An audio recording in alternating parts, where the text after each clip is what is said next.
As World War II progressed, it would be fair to say that Hitler and his unsuspecting army were extremely unprepared for the speed with which the Allied forces advanced into France after the memorable landings that took place on the coast of Normandy on the 6th of June 1944. Many people mark this point as being the beginning of the end of World War II and the successful completion of Operation Overlord, better known as D-Day, turned the tide for both sides, pushing Adolf Hitler and his Nazi army of occupation into a defensive position, while the Allies quite literally went on the attack.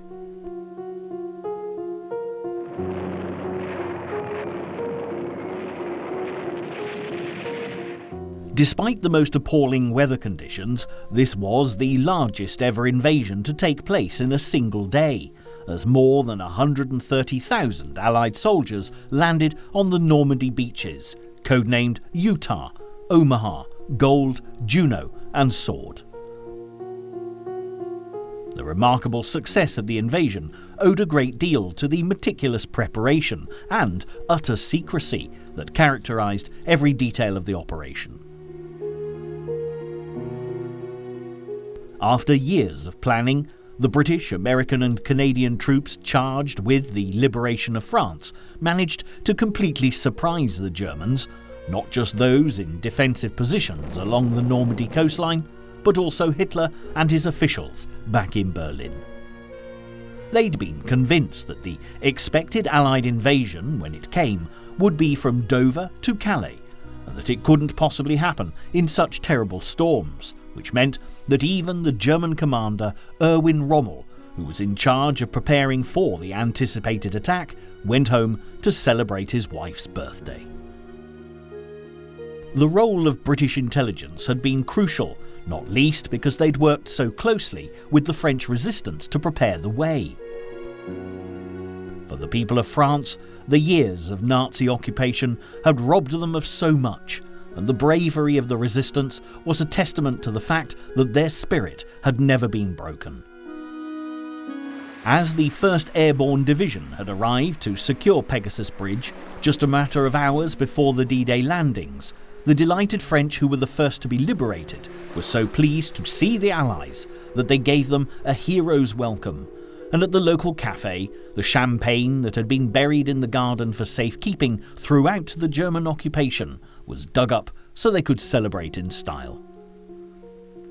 So, with France ready and waiting, the Normandy landings more successful than anyone had ever dared to hope, it was time for the Allies to push for victory in Europe, and it was time for Operation Cobra to be put into action.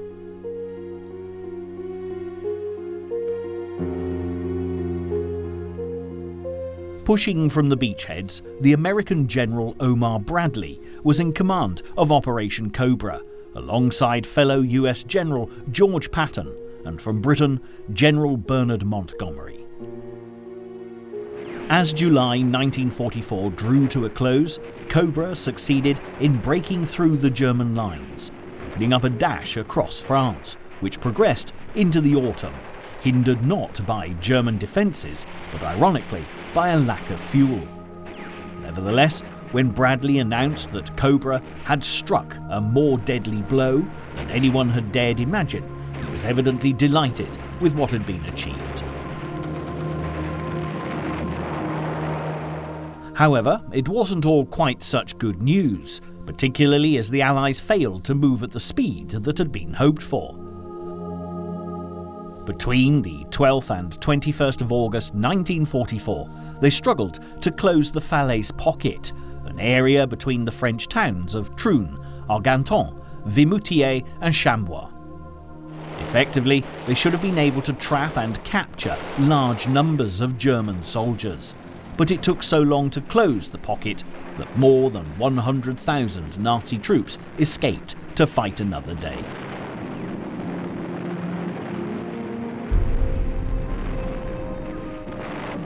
Moving on, the newly promoted Field Marshal Montgomery, fondly known to his men as Monty, and his British 21st Army Group were creating a line of advance heading for the northern border of Belgium, preparing to march into Germany.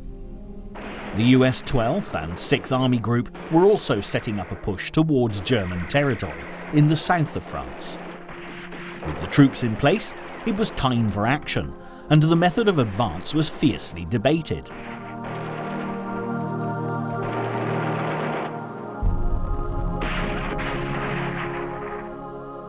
Dwight D. Eisenhower, who'd been Supreme Commander of the Allied forces in Europe for Operation Overlord, now added the command of ground forces in Europe to his duties, and favoured a very broad movement, capturing the vital Channel ports and Antwerp.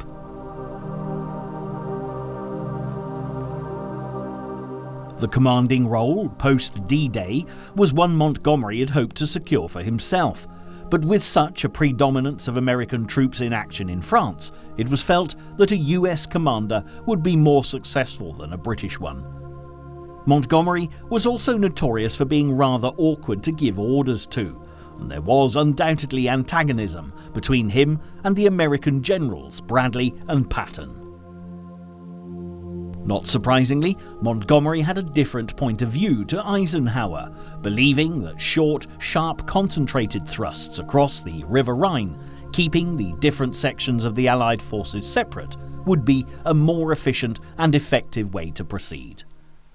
Due to the fact that the Allies only had one deep water port in use, the demand for fuel was always behind what was available, and as a result, Eisenhower's plan, which needed a large combat supply, simply wasn't feasible.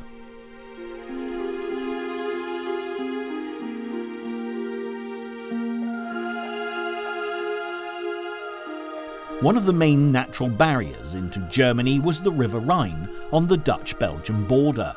To make way for an Allied crossing, Operation Market Garden was decided upon, with the tactical objectives of securing the bridges over the rivers of the Netherlands to facilitate a rapid advance into Germany.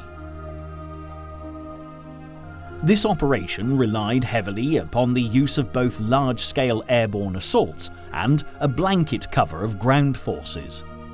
Market, of the codenamed Market Garden, stood for all the airborne activity involved, and Garden referred to the army as the active land troops. Previous operations as large as this took months to plan and practice, but the preparations for Market Garden were completed in just a week, with no opportunity for rehearsal and almost no tactical training. However, Montgomery was convinced that it would be successful, and even when photographic reconnaissance picked up German tanks as little as 9 miles away from the paratroopers' drop zones, he chose to dismiss them as not being in service. Even so, considering there had been so little preparation, Market Garden got off to a great start, with most of the airborne forces landing on target or very close, and the ground troops of the Garden part of the operation capturing 4 out of 5 of their intended bridges. However, Allied fortunes soon began to change, as much-needed supplies, including fuel, dried up, and having an enforced wait before proceeding allowed time for the German resistance to grow. The losses of Market Garden became so great and the German response so strong that the operation had to be withdrawn.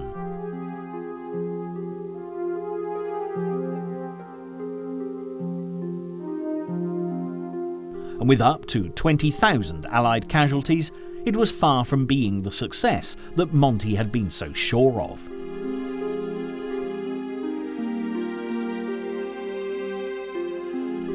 After the failure of Market Garden, the Allies were not in a strong position, and the need for a working port was becoming even more obvious. This prompted heavy fighting in Belgium, as the 1st Canadian Army triumphed between October the 2nd and November the 8th, 1944.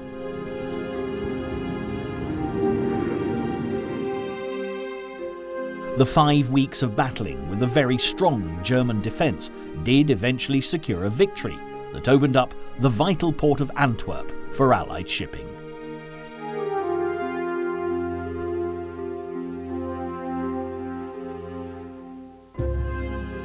The opening of Antwerp, combined with the successful capture of the large port of Marseille in the south of France, went a long way towards ending the crippling supply shortage that was hampering the Allies' progress towards Germany. More important still, the Germans were coming under substantial attack on all sides.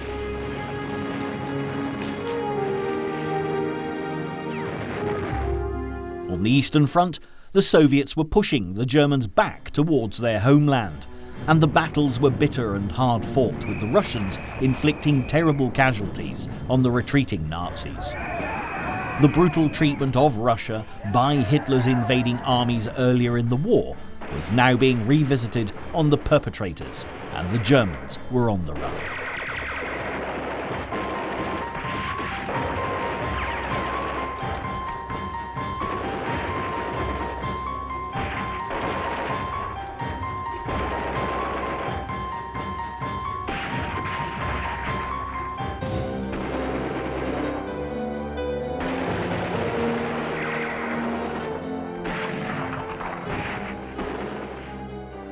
With the thousands lost during and after the Normandy landings on the Western Front, and the Russians being responsible for inflicting so many casualties in the east, the German army was being worn down and weakened. And even the launch of Hitler's powerful new weapon, the V1 in July 1944, attacking London and other cities, could do nothing to deter his enemy's resolve. But like a wounded animal, as he saw his empire crumble around him, Hitler hit out at the Allies in any way he could, and the V1 was superseded by the more advanced V2 rocket.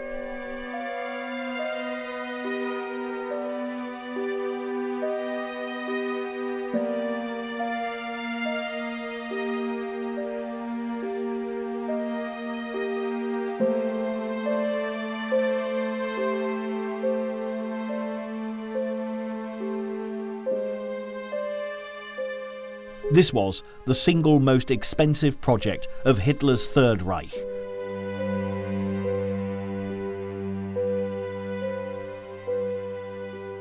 It was embarked upon because one of the disadvantages of the V1 had been the loud buzzing sound it made, heralding its arrival, which earned it the nickname of the Doodlebug. But when the V2 travelled through the air at the speed of sound, not a sound was actually made to warn the enemy that it was on its way. Nevertheless, the V2 was far from being anything more than a useful tool in Hitler's armoury. Yet the Führer believed that he could still successfully defend Germany, if only he could neutralise the Allied forces on the Western Front. He also, quite rightly, felt that Russia was too strong by this time to overcome, so his full attention was turned towards the Allies in the West. Hitler was convinced if he could clear the Allies from the West, he would have the bargaining power to persuade the Americans and the British to end their uneasy alliance with the Soviet Union and settle a negotiated peace with the Axis powers. Meanwhile, if all could be made quiet on the Western Front, this would buy Hitler sufficient breathing space to create new weapons, like the V2 rocket, that could put him in a better position to fight back. It was Hitler's turn to seize the moment as the Germans launched a blistering offensive in the Ardennes that has gone down in history as the Battle of the Bulge. At a time when the Allies had victory in their sights, Hitler proved that the Germans were still capable of taking the initiative.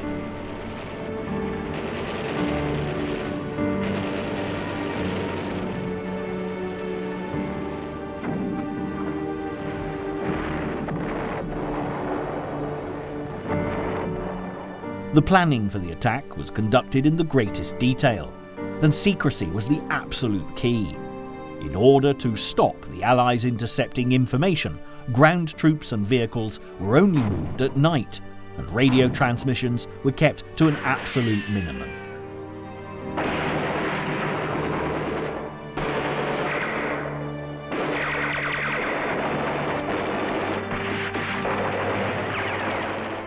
Even though British intelligence predicted the possibility of a German offensive operation, the Allies were so preoccupied with their own agenda as the endgame approached, little attention was paid to the actions of an army that was in effect already beaten. The Battle of the Bulge began on the 16th of December 1944 in the Ardennes, and the German aims were very clearly defined.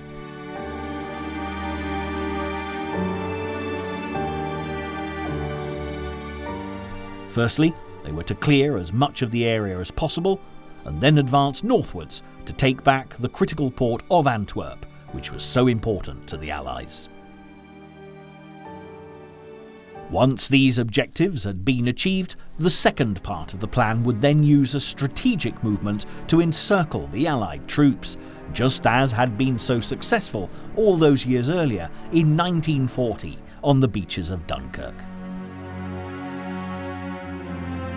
Back then, it had been a similar offence through the Ardennes that had done such huge damage to the Allies, and Hitler was ready to repeat the tried and tested formula in one last-ditch attempt to keep Germany's hopes alive. The initial barrage assault on the Allies began at 5:30 a.m. on the 16th of December, and by 8 a.m. 3 of the 4 German armies involved were in battle. The lengths that the Germans had gone to in order to keep the operation under wraps certainly paid off, as the Allies were totally unprepared for an attack in the region of the Ardennes. They had wrongly assumed that any German activity at this late stage would be defensive, believing that even Hitler would not plan an offensive operation at this point in the war, especially in such a weakened position. Nevertheless, as soon as Eisenhower and his fellow commanders comprehended that this was more than just a counterattack, they quickly realized their error of judgment. Unfortunately, it took no more than a week to reinforce the area with over 250,000 troops. It was, of course, the middle of winter, and the weather was seasonably cold, with ice and snow proving to be a real problem. Vehicles had to be constantly run so that oil didn't freeze. But with the ever-problematic fuel shortages, this was a far from satisfactory solution to the problem. And it wasn't only vehicles and weapons that were freezing up. The conditions for the troops were equally horrific and soon became a cause for concern. The superiority of the Allied Air Force was so great that it was actually fortunate for the Germans that the planes were prevented from flying due to the bad weather conditions. However, the weather did begin to improve on the 23rd of December. And the Air Force not only managed to bomb German troops and their fast disintegrating supplies, but also proved a lifeline, dropping food, blankets and medicine to their own men.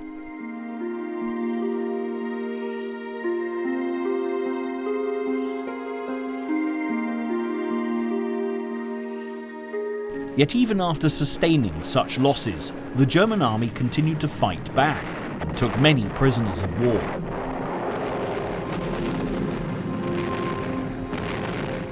Several massacres took place, and in one instance, the Germans, after eating their captives' food and smoking their cigarettes, lined up approximately 150 American soldiers in a field and shot them. Eisenhower, Patton, Bradley and Montgomery often met to plan the most effective way to end the Battle of the Bulge. At one such conference, Eisenhower pointed out that the present situation is to be regarded as one of opportunity for us and not of disaster. This was because he realized that the Germans were much easier to defeat when they were open in offense rather than protected in defense.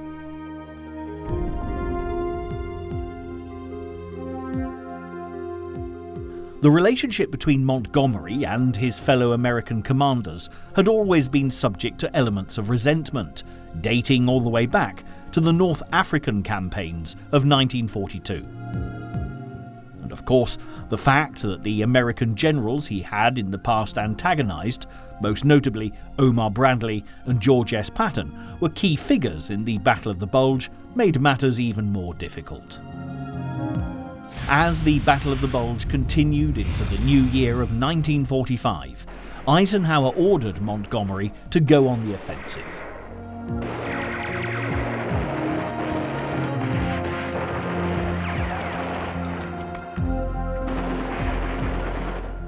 On the 1st of January, he was instructed to mobilise and meet up with Patton's men, who'd been advancing from the south since the 19th of December 1944, and in so doing, trap Hitler's troops.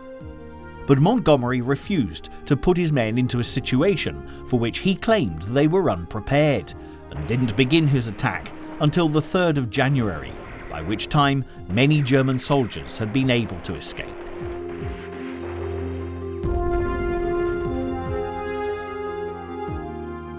Needless to say, the Americans were far from pleased at Montgomery's disregard for orders, especially as Patton's army had suffered heavy casualties to fulfill their part of the operation.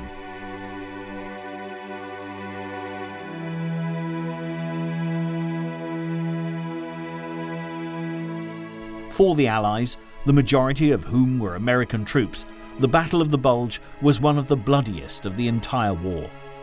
The US body count was some 19,000 men, and although ultimately an Allied victory as the Germans retreated, it had been a costly engagement so close to the end of the war.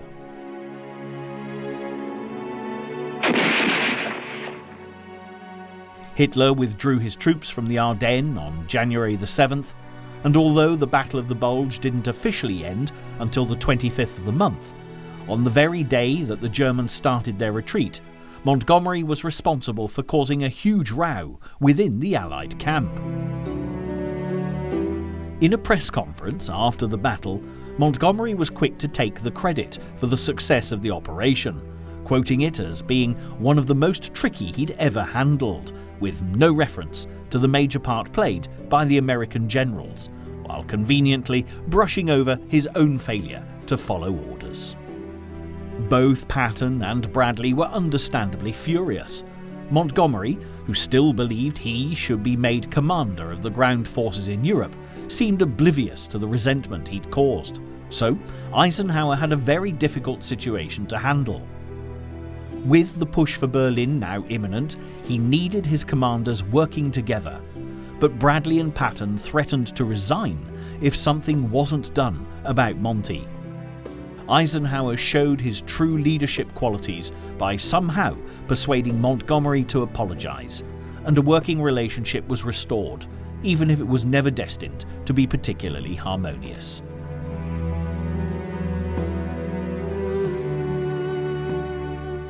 This Allied victory was very bad news for Adolf Hitler, as not only did the battle take out nearly all of Germany's reserve troops, but also the Führer found himself backed into a corner, pushed into a completely defensive situation. But it wasn't just the Germans who needed to consolidate their position. Having been hit hard by the battle, the Allies were badly in need of the chance to restore some order and replenish supplies.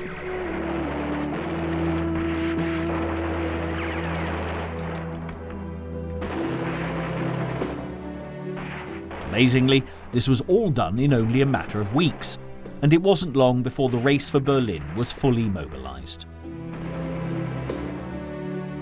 Eisenhower planned his route along the River Rhine, which would lead to taking control of the Ruhr. The Rhine at this time was heavily defended along the western side, and in order to get across, the Allies would have to clear the area, and they began their campaign to achieve this goal in February 1945.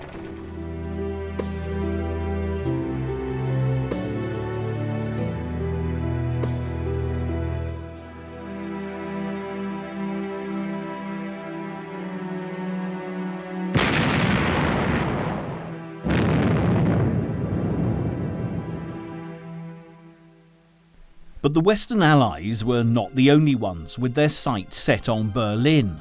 Although fighting on the same side, Stalin and the Russians already had their own agenda, with a view to establishing communist nations in the post-war era. By mid-January, the Red Army was advancing at an alarming pace, and by February they were just 50 miles off their target.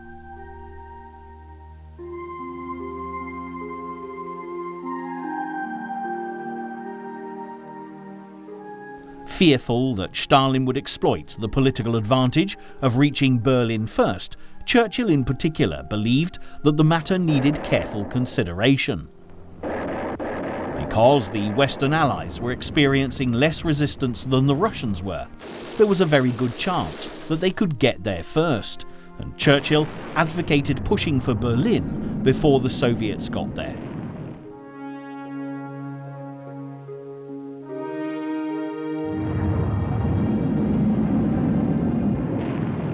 Eisenhower, on the other hand, was of the opinion that because Berlin was Hitler's city, the fight would be protracted and brutal, and he didn't want to risk the lives of perhaps thousands of Allied soldiers unnecessarily.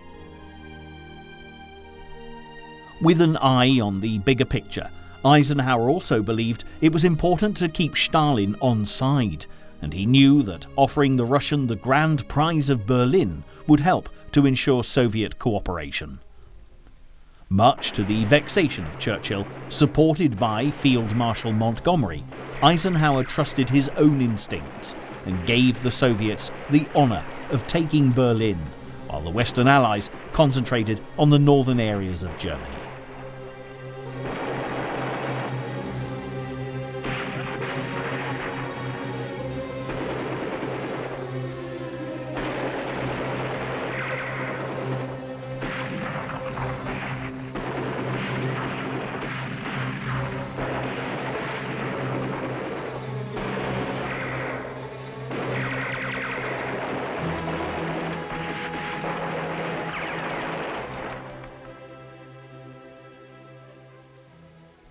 With the end of the war in sight, it was time for the Allies to begin discussions about the endgame and what was to happen afterwards.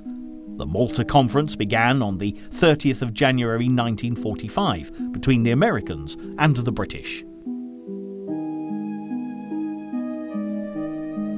The plan had been to discuss the final campaign against Hitler without the Soviets, but as President Roosevelt wasn't able to attend until the 2nd of February, the last day of the talks, little progress was made.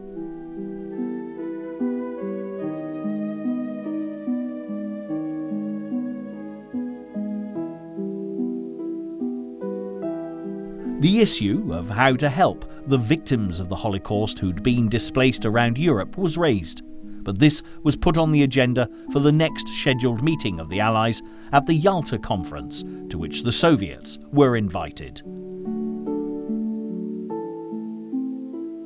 This conference had originally been planned to take place on the Mediterranean, but Stalin had been advised by his doctors against travelling long distances, so instead the venue was transferred to Yalta in the Crimea. The meeting of the Big Three, as Roosevelt, Churchill and Stalin were known, took place from the 4th to the 11th of February and would prove to be one of the most significant conferences of the Second World War.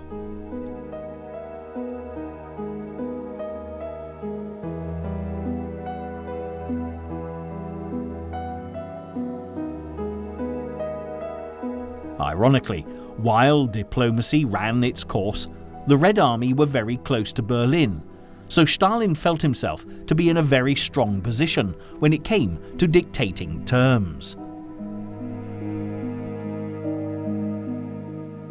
Poland was a huge issue for the Russians, and Stalin demanded that Poland be made a strong and powerful buffer, as it was the corridor between the Soviet Union and Germany.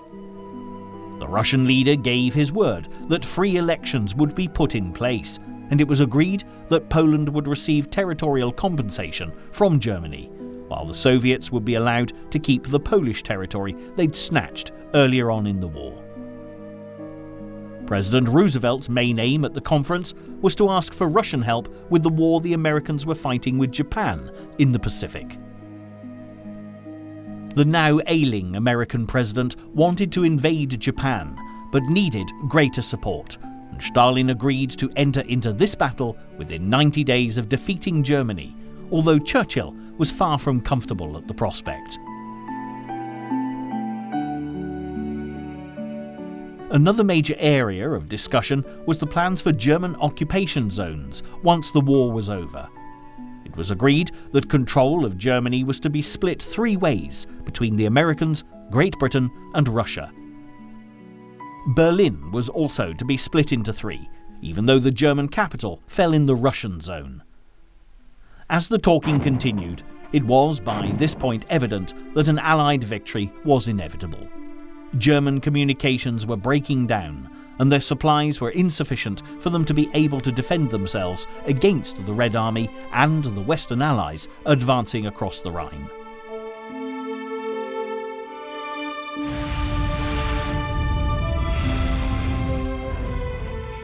With the Allies closing in, Hitler was advised by his commanders to flee to his mountain retreat, the Berghof at Berchtesgaden in Bavaria. But instead, he resolutely refused to run for the hills, preferring to seek refuge in an underground bunker at the heart of Berlin. It's been suggested that Hitler still believed his 1,000-year Reich could be saved.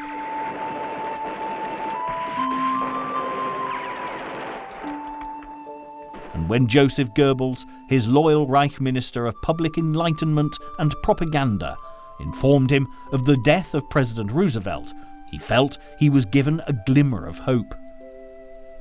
Victory in Europe was so close, and yet for the American president so far, because on the 12th of April 1945, Roosevelt suffered a brain hemorrhage and died at the age of 63.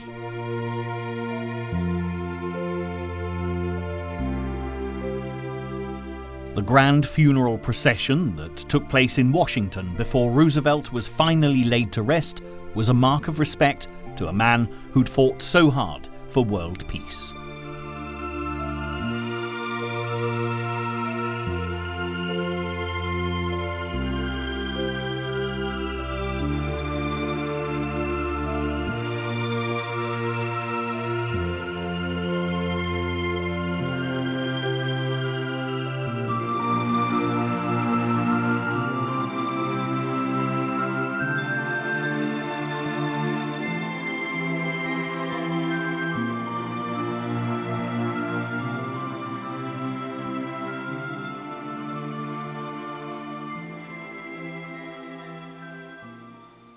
During this crucial and significant time, Roosevelt's vice president, Harry S. Truman, was appointed the 33rd American president. Without a doubt, he had a very tough act to follow. Nevertheless, Truman was far more suspicious of Stalin than Roosevelt had been, and Hitler believed that without the elder statesman's voice of reason, conflict between the Allies might just give the Germans a fighting chance.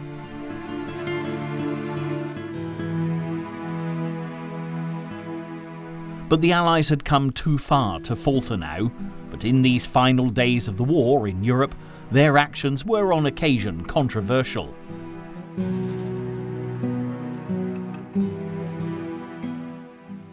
From the 13th of February to the 15th, Allied bombers targeted the German city of Dresden with devastating consequences. The British Royal Air Force and the United States Air Force flew 4 separate raids and dropped nearly 4,000 tons of explosives, destroying over 13 square miles of the city. The controversy stemmed from the fact that many saw Dresden as a cultural landmark with no military significance, and when the bombings were carried out, the attacks were indiscriminate and in no way proportional to any possible military gain.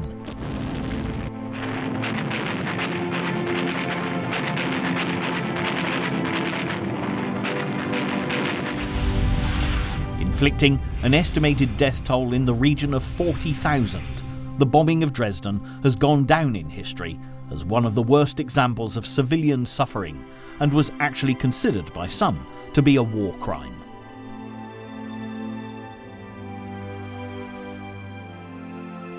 The German propaganda machine certainly took full advantage of the situation, producing horrific posters declaring Dresden, massacre of refugees. This was a time when Hitler knew keeping his people motivated was virtually impossible, and as German cities crumbled, even the military became aware that defeat was now staring them in the face.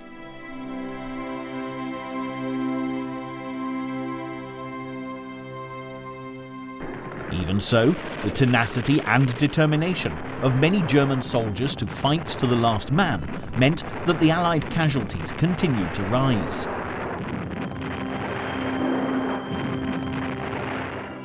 The number of American soldiers killed in April of 1944 were lost again in 1945, even though the German position was considerably stronger in the previous year.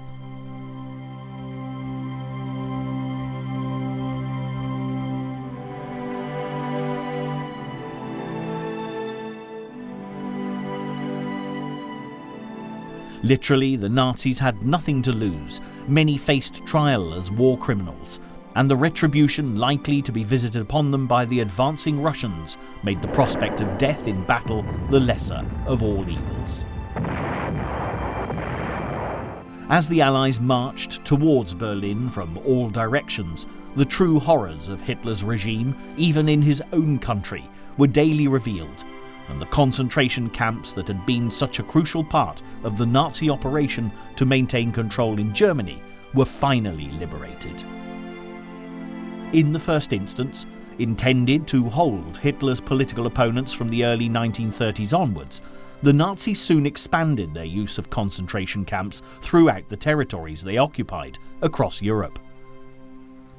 When the Germans had stormed into Poland in 1939, millions of Jews were targeted and many were sent to the newly built camps.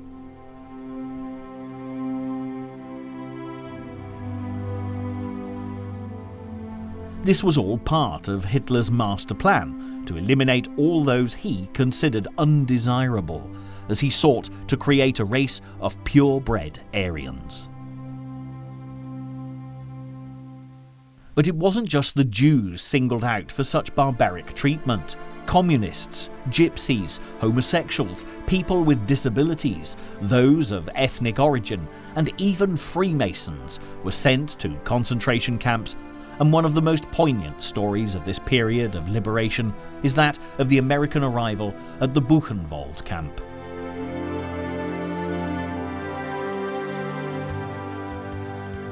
Ironically, as the Allies edged ever closer to victory, the dangers for the inmates of the concentration camps increased dramatically as the desperate Germans attempted to eliminate as many as they could.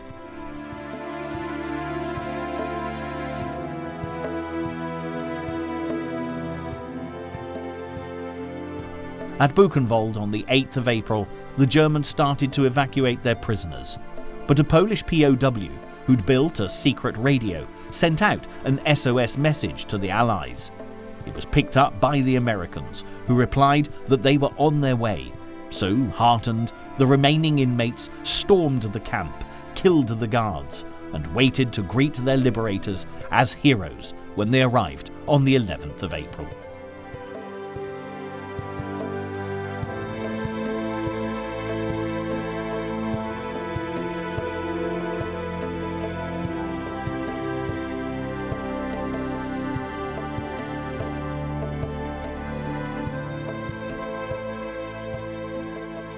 Nevertheless, the atrocities witnessed by the American troops at Buchenwald was sickening, just as they were at all the other concentration camps, including Belsen and Dachau, that the Allies reached.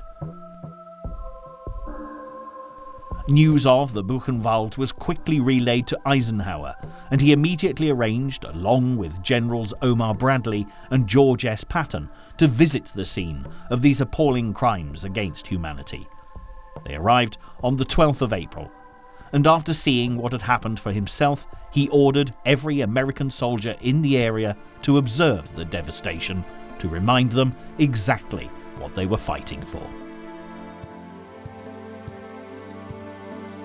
Eisenhower described the camps as beyond the American mind to comprehend, and because the atrocities were virtually indescribable, to prevent any later confusion and accusations of propaganda, he made sure that all media and military camera units available made a photographic record of the tragic evidence.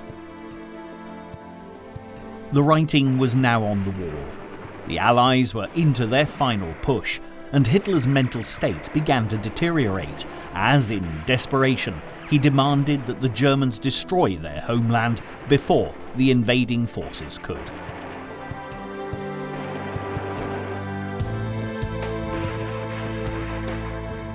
The people of Germany had for so long been forced to do Hitler's bidding, but this was one command that even his top generals were not prepared to implement, which was a great relief to the civilian population, and for the Führer, all he could do was watch his power base slip away from him.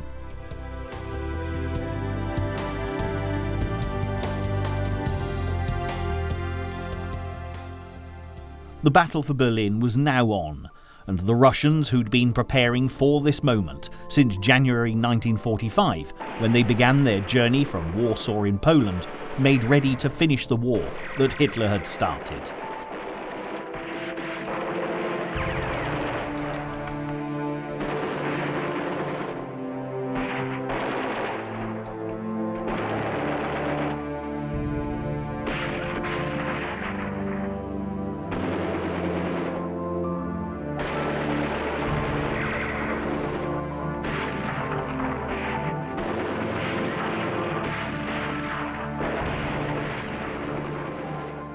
As April progressed, the Soviets put what they called the Berlin Strategic Offensive Operation into action. The Russians were in an extremely powerful position, with over 3 million men, 6,250 tanks, and 7,500 planes. In complete contrast, the Nazi armed forces had hardly anything left to defend themselves with. But as Eisenhower had suspected, they were not going to go down without a fight. The Russian Red Army had 3 main divisions in place. 2 were attacking from the east and 1 from the north. Stalin gave his men 2 weeks to finish the job, and they relished the opportunity to take their revenge for what their nation had suffered at Hitler's hands. Nevertheless, with newly appointed commanders at the ready, the Germans did all they could to prepare for the imminent battle.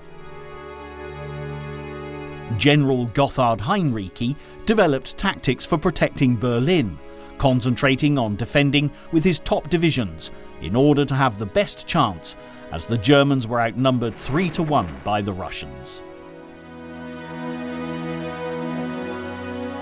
Suspecting that the Red Army would most likely attack across the River Oder, he had 3 encampments built alongside its marshy floodplains. Reaching as far as the outskirts of Berlin, the area was made ready with trenches and bunkers to make things as difficult as possible for the enemy.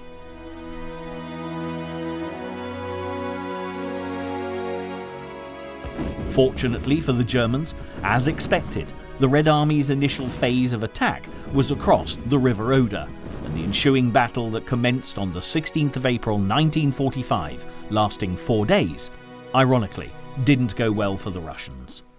Anticipating the attack, Heinrici withdrew all his soldiers from the first line of trenches, which meant the Soviets, who were struggling with the marshy terrain, were unable to surprise the defending Germans. However, the determined Russians soon started to make some headway, advancing some 6 kilometers, but the casualties were high, and the German lines still remained intact.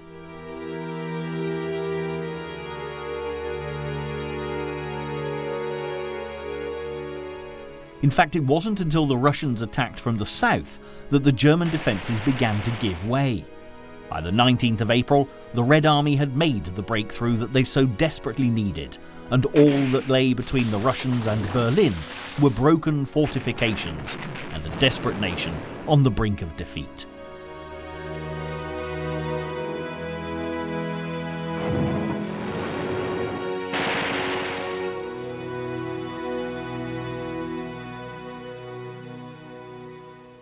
The next stage in the Soviets' offensive was the encirclement of Berlin, and by the 20th of April, which was Hitler's birthday, the Russians began to collect in a strong circling position that drove the Führer into a nervous rage. Desperately, he clutched at straws, moving small divisions from other areas into this one-sided battle to be crushed by the mighty Red Army. For days, the encirclement got tighter and tighter, and by the 25th of April, there was nothing that the German army could do beyond delaying the inevitable. In a desperate attempt to continue to defend his city, Hitler called upon the young boys of the Hitler Youth and the elderly men of the Volkssturm, the civilian People's Army, along with members of the police force, to take up arms. But the number only came to a mere 45,000, which could do little against the millions of Russian troops now overrunning Berlin.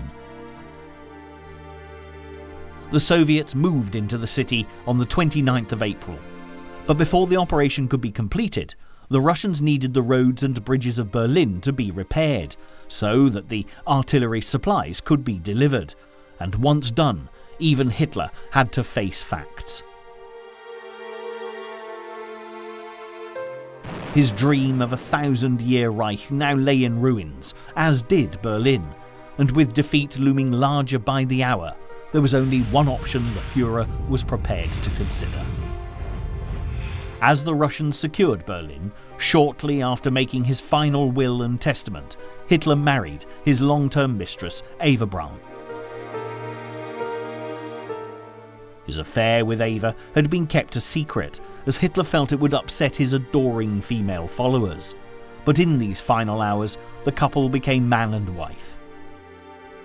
The very next day, the 30th of April, the Soviets marched into the Reichstag, the Nazi seat of government. But still, patriotic German soldiers fought on, resulting in bitter skirmishes from room to room in the historic building. But it was to no avail, and before long the Soviets took control. Knowing his fate, Hitler shared a final meal with his two favourite secretaries before retiring to his private room with his bride, where they both committed suicide. The war in Europe was in effect over. Hitler was dead and had left the Reich presidency to Grand Admiral Karl Dönitz and the position of Reich Chancellor to the ever-loyal Joseph Goebbels. Dönitz had made up his mind to seek a surrender to the Western Allies in an attempt to prevent the Russians dominating post-war Germany. But Goebbels knew that whatever the outcome, his position would be untenable.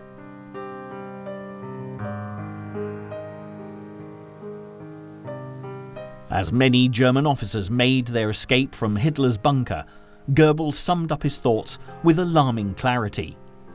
He said, "For us, everything is lost now, and the only way left for us is the one which Hitler chose. I shall follow his example." But his actions would have tragic consequences for his family. On the evening of the 1st of May, after taking the lives of their 6 children, Goebbels and his wife Magda committed suicide. This left Dönitz the sole representative of the crumbling German Reich, and despite trying to surrender only to the Americans and the British, the man charged with accepting the surrender, Field Marshal Bernard Montgomery, made it very clear that only a surrender of all German forces in Germany, the Netherlands and Denmark was acceptable.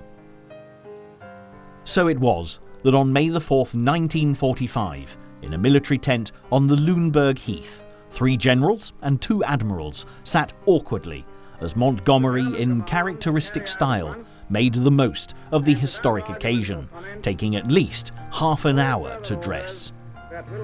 He slowly strolled over to the tent and whispered to a reporter, "This is a very big moment."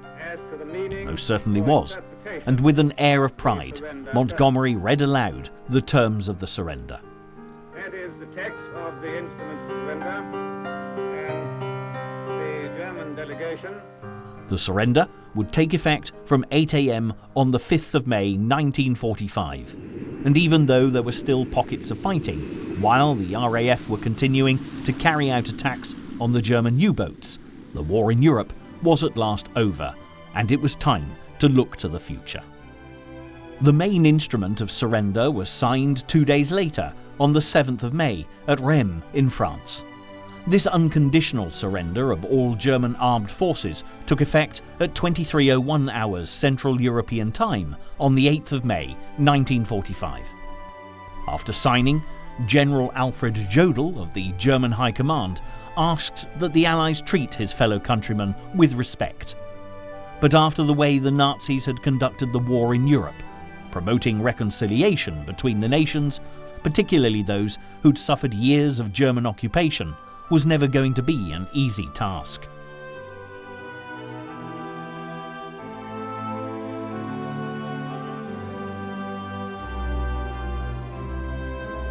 As the journalists rushed to release the news that the war in Europe was over, the British were extremely keen to celebrate victory in Europe with a whole day of festivities that went down in history as VE Day. It was actually planned for the 9th of May, but perhaps not too surprisingly, in the excitement, began a little prematurely on the 8th. Across Europe, even today, the date of VE Day varies. In Russia and a number of other countries, it's on the 9th, while in Britain it will always be the 8th of May when people remember this happy occasion. After 7 years locked in conflict, the people of Britain were determined to celebrate in style. Tables and chairs were brought into the streets as the Union Jacks flew across the land. At this point, and for years after, rationing was still very much in evidence, but somehow the wonderful community spirit that had prevailed throughout the war ensured that cakes and sandwiches were produced for tea parties nationwide.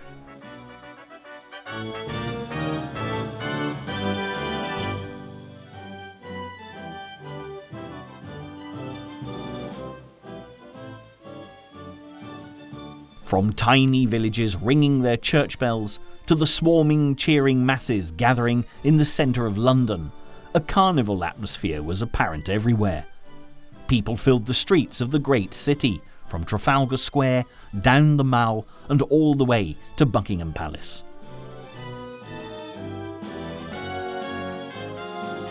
When King George VI, Queen Elizabeth, and the royal family stepped out onto the palace balcony to share the joy of the people, it delighted the crowds below.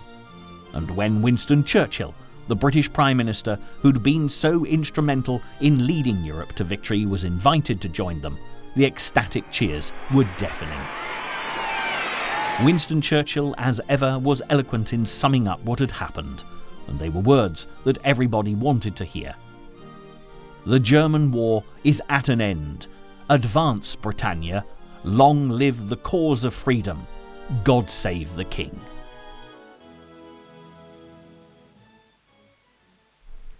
Although the war in Europe was over, the conflict in the Pacific raged on. But the images of this great day would certainly have given hope beyond all measure to the free-thinking nations with battles still ahead of them. As the Japanese continued to fight to the last man, the incoming President of America, Harry S. Truman, had difficult decisions to make. For the Allies, a conference in Germany at Potsdam held from the 16th of July to the 2nd of August 1945 again brought together the Americans, the British, and the Russians. But only Joseph Stalin remained of the Big Three. With Roosevelt dead, and Winston Churchill having been replaced by Labour Prime Minister Clement Attlee, a new age was about to begin that would see the first use of nuclear weapons and a Cold War develop between two emerging superpowers, namely the USA and the USSR. Yet the first steps towards peace and reconciliation could now be taken, as people began sifting through the rubble of their shattered lives, rebuilding whatever they could and reinventing what had been lost forever. There was a difficult road ahead. It would take some 45 years before Germany would be reunified as one nation in 1990, And while Europe settled the terms of the victory, the final chapters of World War II drew to a close in the Pacific.